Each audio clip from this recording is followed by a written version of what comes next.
누가복음 17장 11절부터 19절까지 읽겠습니다. 예수께서 예루살렘으로 가실 때에 사마리아와 갈릴리 사이로 지나가시다가 한 촌에 들어가시니 문둥병자 10명이 예수를 만나 멀리 서서 소리를 높여 가로되 예수 선생님이여 우리를 긍휼히 여기소서 하거늘 보시고 가라사대 가서 제사장들에게 너희 몸을 보이라 하셨더니 저희가 가다가 깨끗함을 받은지라. 그 중에 하나가 자기의 나은 것을 보고 큰 소리로 하나님께 영광을 돌리며 돌아와 예수의 발 아래 엎드려 살해하니 저는 사마리아인이라. 예수께서 대답하여 가라사대 10사람이 다 깨끗함을 받지 아니하였느냐? 그 9은 어디 있느냐? 이 이방인 외에는 하나님께 영광을 돌리러 돌아온 자가 없느냐 하시고 그에게 이르시되 일어나 가라 내 믿음이 너를 구원하였느니라 하시더라. 주님께서 예루살렘으로 올라가시는 것은 십자가를 지시기 위함입니다. 주님의 십자가가 우리 구원의 근거입니다. 우리 구원에서 우리는 신약 신자는 물론이고 구약 신자도 포함합니다. 구약 신자도 오실 메시아를 믿어 영원한 구원에 이른 것입니다. 우리 주님께서 아브라함이 나의 때 보기를 즐거워하다가 보고 기뻐하였다 하셨습니다. 아브라함이 기뻐하던 그 메시아의 때를 볼 것을 즐거워하다가 바라다가 마침내 죽어 천국 가서 메시아의 십자가를 보았다. 이렇게 해석하는 해석가도 있습니다만은 그러기보다는 아브라함이 가령 모리아산에서 이삭을 돌려받은 데서 메시아께서 틀림없이 오실 것이다 확신했다 하는 말씀인 줄로 믿습니다.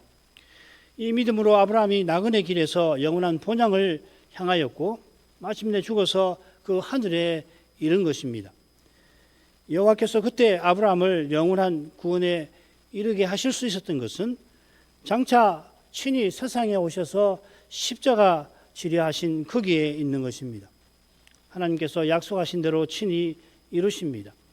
이런 사실 위에서 선자들은 장차 있을 그 일을 마치 이미 일어난 것처럼 선포하기도 합니다. 이사야 9장에 하나기가 우리에게 낳고 하나들을 우리에게 주신 바 되었다. 그처럼 우리도 주님과 사도의 말씀을 조차 다시 오시는 그리스도를 기다립니다. 우리가 재림까지는 보는 것으로 행치 않고 믿음으로 행하는 겁니다.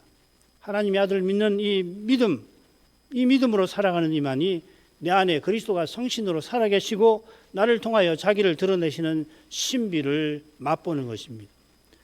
이 신비는 우리가 지금 여기서 그리스도의 남은 고난을 채워가는 데 있습니다. 사도들이 예루살렘 올라가는 길에 무엇보다 이것을 깨달아야 했던 것입니다. 그런데 너무도 놀랍게도 이 사도들이 바리새인의 누룩에서 여전히 벗어나질 못합니다. 예루살렘 올라가기 전에 이미 누가 크냐 그렇게 다투더니 올라간 후에도 똑같습니다. 올라가는 동안 그랬던 것은 불 보듯 분명합니다.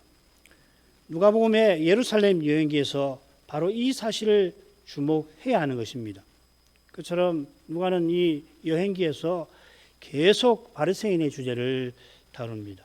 바리새인이 한 27번 나오는데 여행기에 가장 많이 나오는 것도 주목해 볼 만할 겁니다.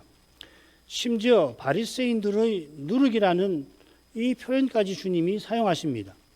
이 누룩을 외식이라고 하셨고 이 외식은 스스로 어렵다 하여 사람 중에서 높임받는 것이라 교훈하셨습니다. 사도들이 이 바리새인의 누룩을 벗지 못하면 누구보다 그들처럼 되는 것입니다. 이 바리새인의 누룩보다 주님의 십자가와 하나님 나라의 장애와 방해되는 것이 없습니다. 마찬가지로 다시 오시는 그리스도를 기다리며 그리스도를 드러내는 이 소명의 가장 심각한 문제도 바로 거기서 나오는 겁니다. 사도들이 주님께서 십자가로 가시는 그 중차대한 시대를 분별하지 못한 원인이 거기 있듯이 인자께서 다시 오시는 그 시대를 분별하는 길은 무엇보다 사람으로 행치 않고 성신을 의지하는 데서만 열리는 것입니다. 이제 살필 주님의 표적도 이런 배경에 비추어서 살피고자 합니다. 셋으로 나눕니다. 11절부터 14절 예수께서 사마리아와 갈릴리 사이에서 문둥병자를 고쳐주신 겁니다. 15, 16절 그 중에 한 사람이 사마리아 사람인데 돌아와서 영광을 돌리며 살해하였습니다. 마지막 세 절은 예수께서 이 이스라엘을 책망하시고 이방인의 믿음을 칭찬하신 내용입니다.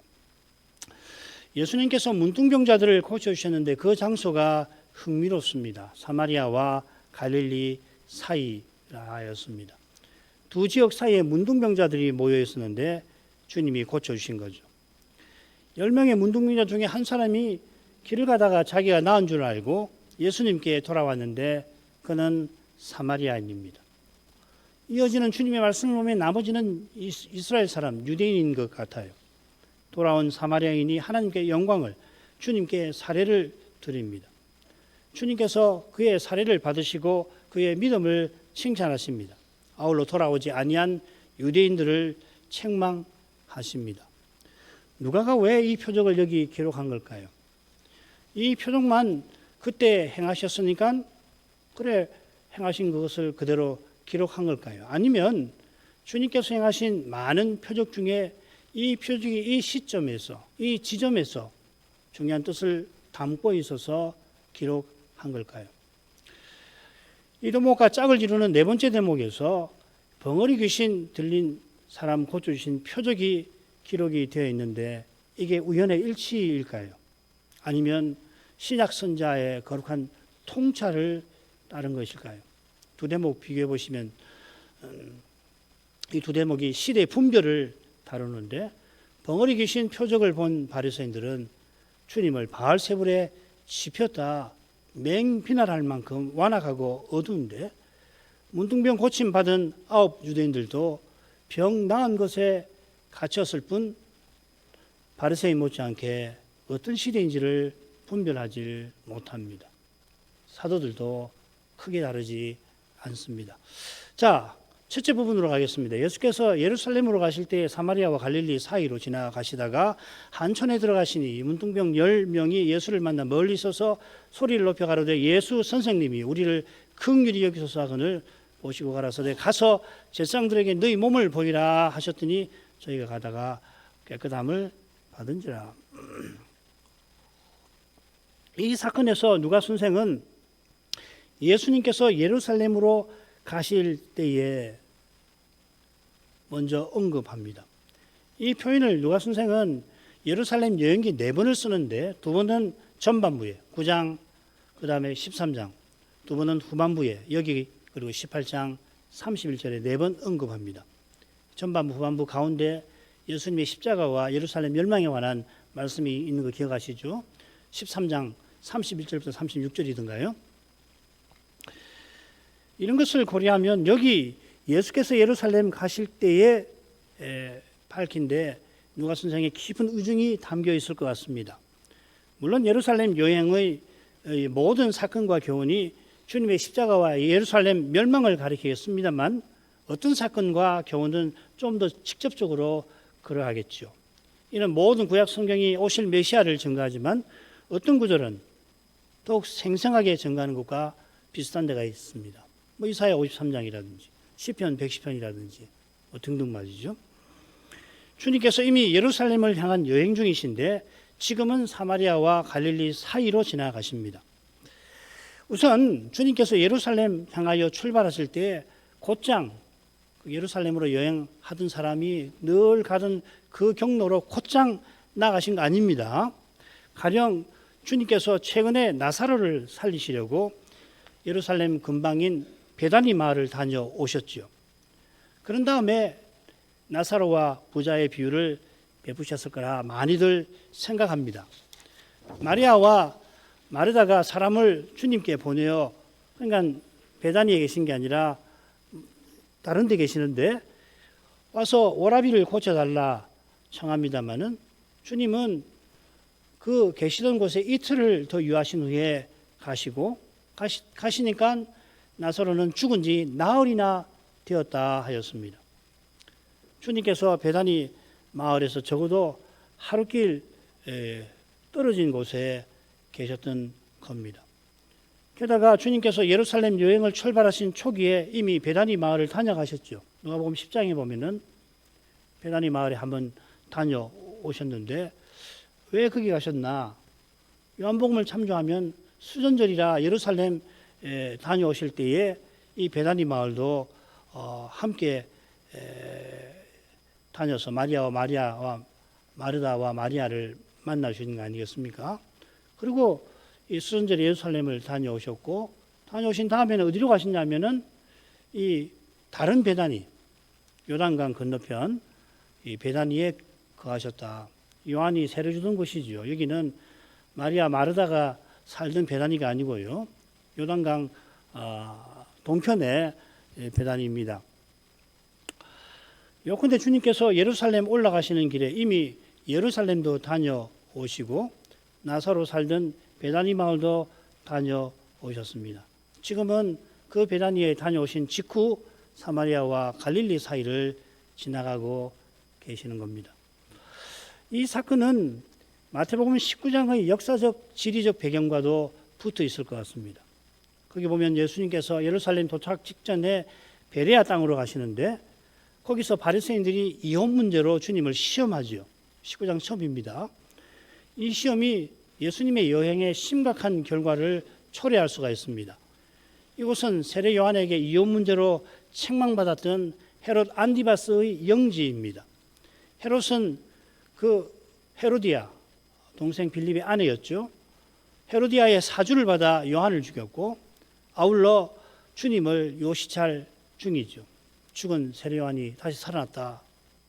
창난을 일으키면서 바리새인들이 주님을 시험할 때 헤롯의 신하 헤롯 땅과 군사가 함께 있었을 겁니다. 이 베레아가 사마리아와 갈릴리 사이로 가는 길에 나옵니다. 주님의 심오한 목적을 성신에 영감받은 누가 선생도 다는 헤아리지 못할 것 같은데 다만 우리는 이 누가 선생을 통해서 그때 주님께서 그리로 가신 뜻을 조금 헤아릴 따름입니다. 그 뜻은 이 사건에 거듭 나오는 사마리아, 이방인이라는 표현과 붙어 있습니다.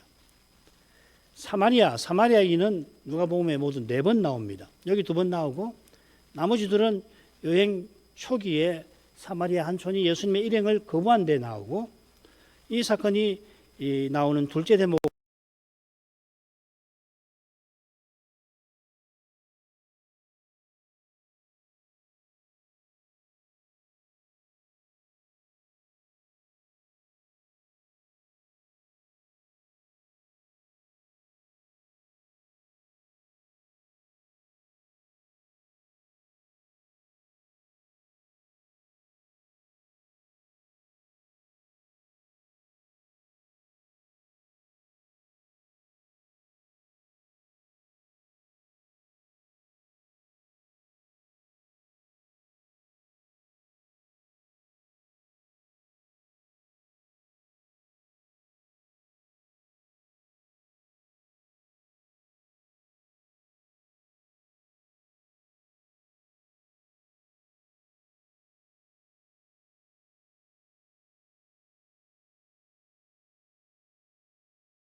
사람들이 많아서 그를 엄두가 나지 않았을 것도 같습니다.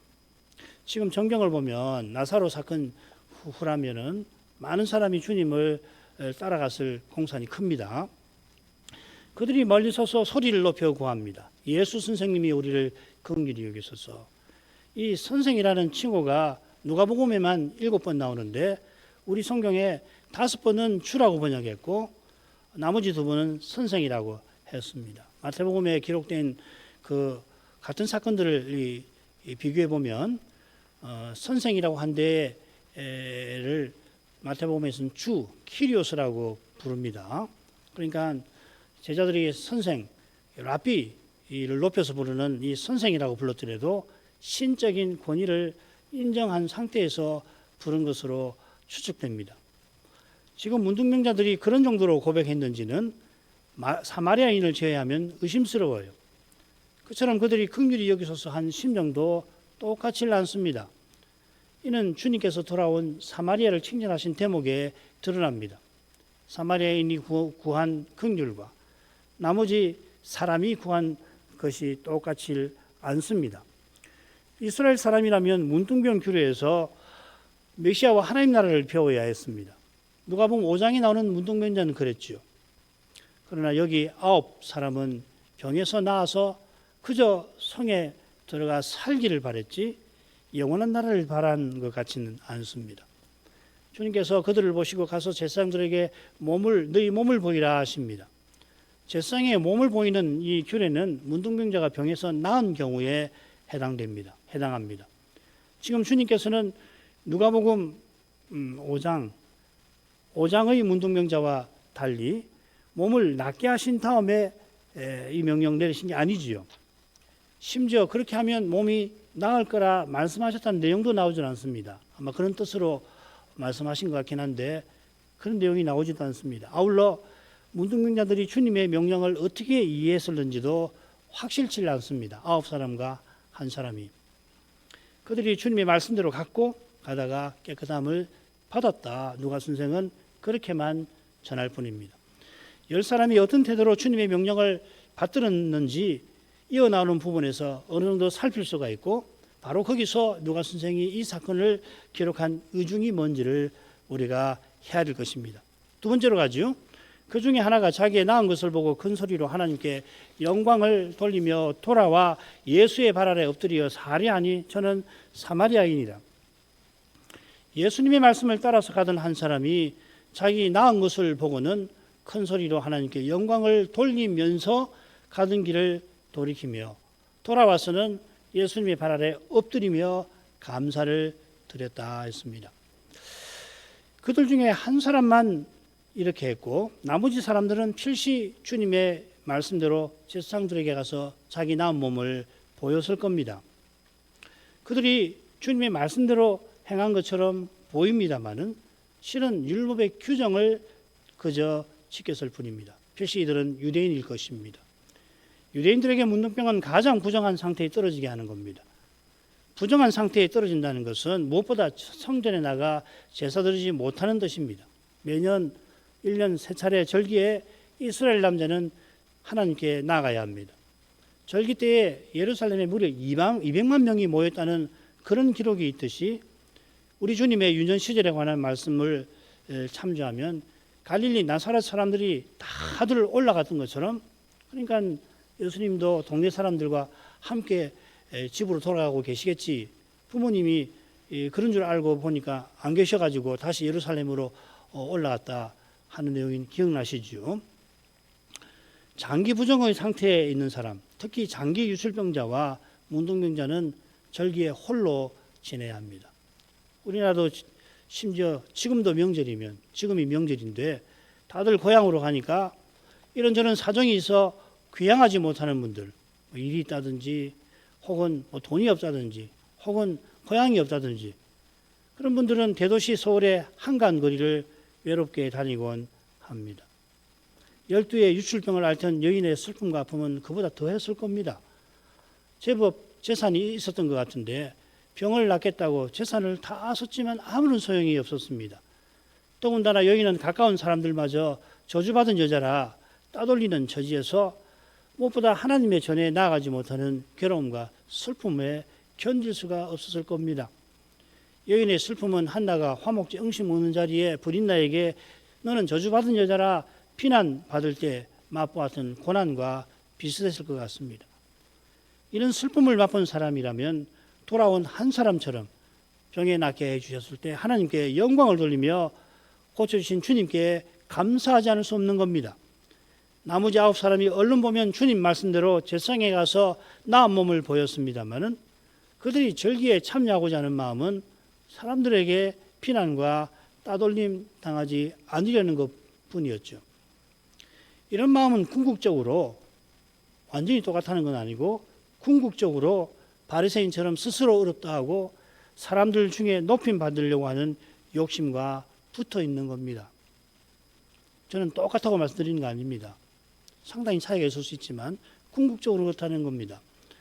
이 욕심은 인생이 육의 몸을 입고 있는 이 엄연한 현실에서 그런 태도로 나타날 수밖에 없어요. 바리새인이 유독 악한 게 아니라 무릇 인생은 누구나 스스로는 그런 마음을 품지 않을 수 없을 만큼 우리는 타락했습니다. 악한 자 마귀가 이런 부패한 본성을 이용해서 육체의 욕심을 따라 지내며 육체와 마음에 원하는 것을 하도록 부추깁니다. 육의 몸은 부끄러움이라고 하는 성격을 지니는데 이 부끄러움의 문제는 주의 영광을 보는 데서만 참으로 해결되는 겁니다. 주님이 나를 사랑하신다.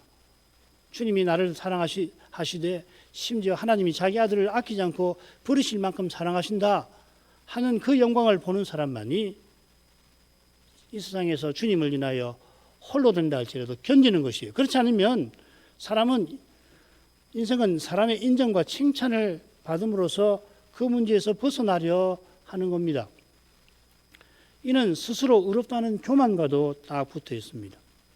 인생이 죄 있는 피조물인 줄 알고 하나님의 은혜와 선대하심을 겸손히 바라야 하는데도 하나님 주신 온갖 선한 것을 내 것이라고 여기고 그것으로서 자기 영광을 추구하는, 자기 하고 싶은 것을 행하려는 거기에 죄의 본질이 있는 것입니다. 신할 평지에서 높은 대를 올리고 거대한 성을 쌓은 목적이 우리가 흩어짐을 면하고 우리의 이름을 내는 데 있었다 하고 선언한 것을 하나님의 사람 모세가 길이길이 남을 통찰로서 우리에게 전하고 있습니다. 하늘에 닿을 만큼 높은 데를 올린 것이 바로 스스로 의롭다 하는 것이고 거대한 성을 쌓는 것이 자기 세계를 만들어 자기 영광을 드러내는 것입니다. 그 구호가 우리가 흩어지지 말고 우리의 이름을 내자 하는 것이지만 결국은 영걸 니무롯이 사람들 중에 높임 받고자 하는 술책에 불과한 것입니다. 장차 적그리스도는 자기를 신이라 숭배하라 하면서 가장 사람 중에서 높임 받으려 하는 동시에 가장 스스로 의롭다 할 것입니다. 육신적 태도로 육의 몸의 문제를 스스로 해결하려 하는 자는 적그리스도를 숭배하지 않고 배기지를 못하게 될 거예요. 자기가 가장 바라는 모습이지 않겠습니까? 사람으로 행하는 이 두려운 태도를 날마다 부인하지 않으면 모든 사람이 그를 추종하는 그 길을 거슬러 갈 엄두를 내지 못할 것입니다. 그 길을 거슬러 갈 마음과 힘은 돌아온 한 사람이 하나님께서 자기에게 행하신 일을 깨달아 영광을 돌리고 그 일 이루신 그리스도께 엎드려 감사하는 거기서 얻는 것입니다. 누가 선생은 이 사람이 사마리아인이라고 밝힙니다. 그가 사마리아인이라 예루살렘 제사장에게 갈 일이 없어서 주님에게 돌아온 게 아닙니다. 그가 이러한 경우에 그리신 산의 사마리아 제사장에게 가야 하는 규정이 있었을는지도 모릅니다. 어떤 학자들은 이렇게 주장합니다만은 명확한 근거는 없습니다. 그런 규정이 있었더라도 더욱이 모세 율법이 있더라도 그 율법이 가리키는 참된 예배를 지금 사마리아인이 하나님과 그리스도께 드리고 있는 것입니다. 그는 주님의 말씀대로 가다가 몸이 나은 데서 그 말씀이 놀랍게 이루어진 바로 거기서 하나님의 영광을 보았던 겁니다. 이처럼 하나님의 영광을 참으로 본 사람마다 영광을 하나님께 돌리는 겁니다. 영광을 보지를 못하고 돌리는 법은 없는 겁니다. 우리 개혁신앙이 고백하는 하나님의 영광, 오직 하나님께 영광이라고 하는 것은 하나님께 없는 영광을 사람이 만들어서 돌려드리라는 게 아니라 하나님이 그리스도 안에서 친히 드러내신 그 거룩한 영광을 보고 깨닫고 찬송하라 하는 것입니다. 그 영광을 보는 자리가 단연 예배 아니고 무엇입니까? 신약 예배에서 그리스도께서 아버지를 자기 형제들에게 선포하시는 거기서 하나님의 영광이 찬란히 드러나는 겁니다. 교회 중에 드러난 그 영광을 그리스도는 아버지께 찬송드리겠다 하셨습니다. 우리가 예배에 올 때마다 하나님이 그리스도 안에서 그 영광 나타내 주시기를 구하고 성신께서 그 영광을 깨닫게 해주시기를 구할 것입니다. 사마리아는 하나님께 영광을 돌리면서 돌아왔습니다. 이 표현이 이 구약에 쓰인 용례를 보면 회개의 뜻으로 자주 사용됩니다. 대표적인 게 룻기죠. 나오미와 함께 모압 지방에서 돌아온 모압 소녀. 룻이 모압 사람인데 예루살렘으로 돌아올 리가 없잖아요. 자기 고향이 모압인데. 그런데 모압에서 돌아온 모압 소녀라 회개했단 이야기죠. 이어지는 주님의 말씀을 보더라도 누가 선생이 이런 의미로 그가 돌아왔다 기록한 것입니다. 그가 돌아온 것이 어떤 것인지 예수님의 발 아래 엎드려 감사하는데 잘 드러납니다. 야이로나 수로보니게 여인이 또 마리아가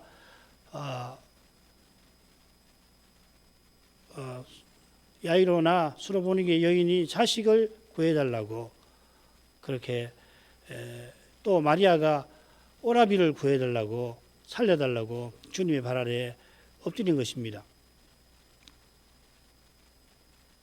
마리아의 경우는 제가 좀 살펴봐야 되겠습니다. 그러니까 주님의 역사하심을 구하는 태도로 엎드린 겁니다. 이 경우는 반대로 주님께서 고쳐주신 다음에 엎드린 거죠.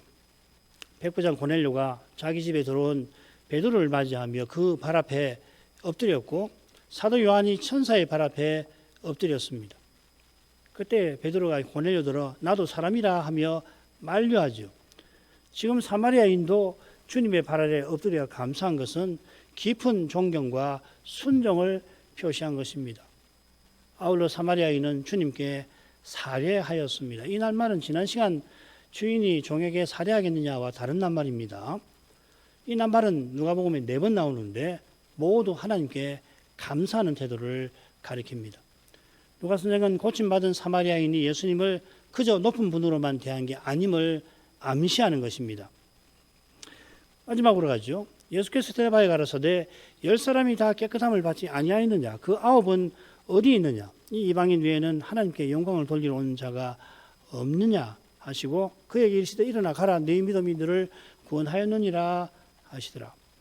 주님께서 10사람이 다 깨끗함을 받았다 하십니다. 이 깨끗함 받았다 하는 낱말이 누가복음에 여러 번 나오는데 6번 이 문둥병자 치유에 쓰입니다. 지금도 마찬가지죠.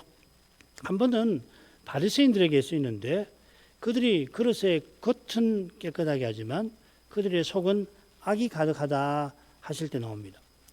바리새인이 정결법에 정신을 놓치고 그 형식만 붙은 탓에 누구보다 정결법을 열심히 지키다 못해 모세율법에 없는 것까지 만들어서 지킵니다마는 바로 그런 사람의 열심 때문에 죄와 허물로 죽은 상태를 누구보다 끔찍하게 보여주었다 주님이 말씀하시는 겁니다.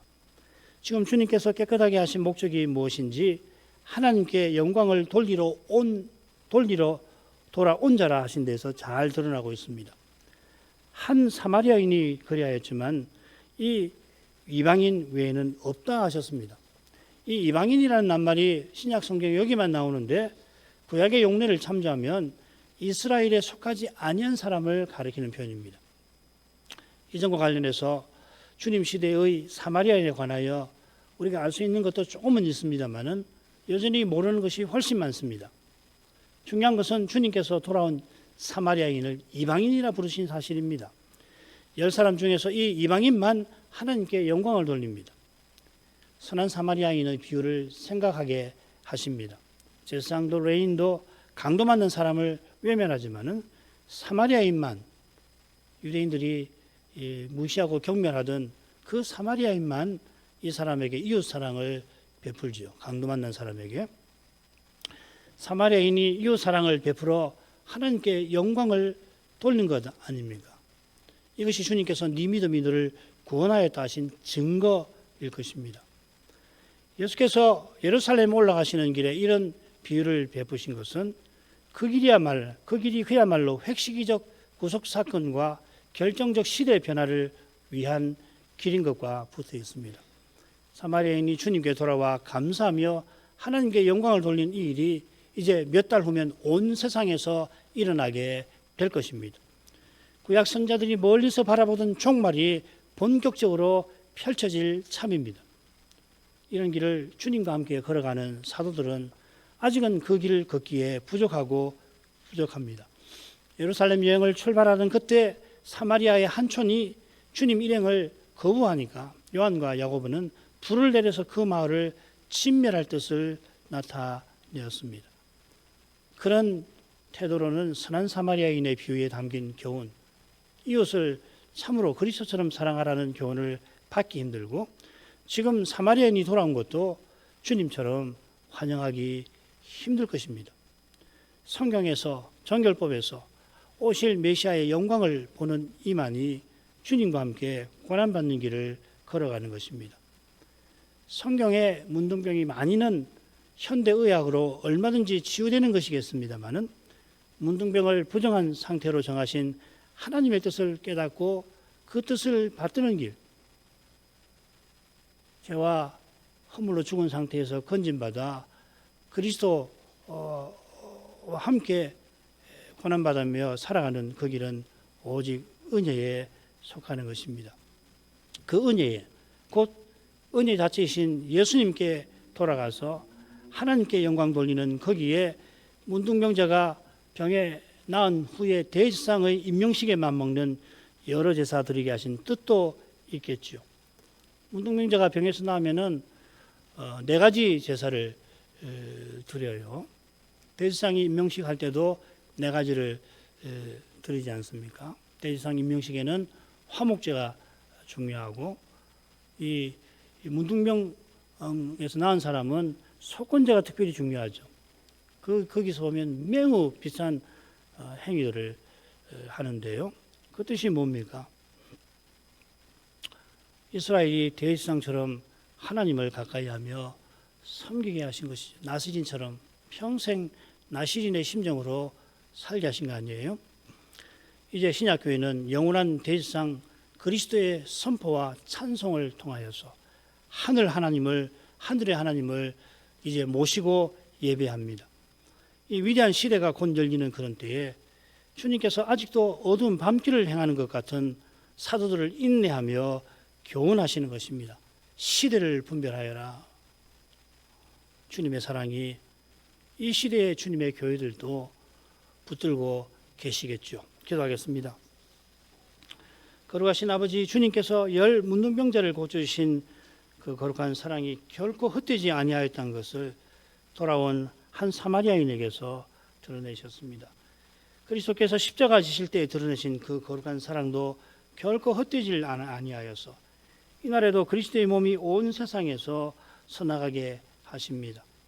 그처럼 당장에는 그리스도 교회의 바른 자태 보기가 힘들지만 그런 현실을 통해서 내가 내 교회를 세우리라 하신 예수님의 말씀을 깨닫고서 말씀하신 주님만을 믿고 나아가도록 이것입니다.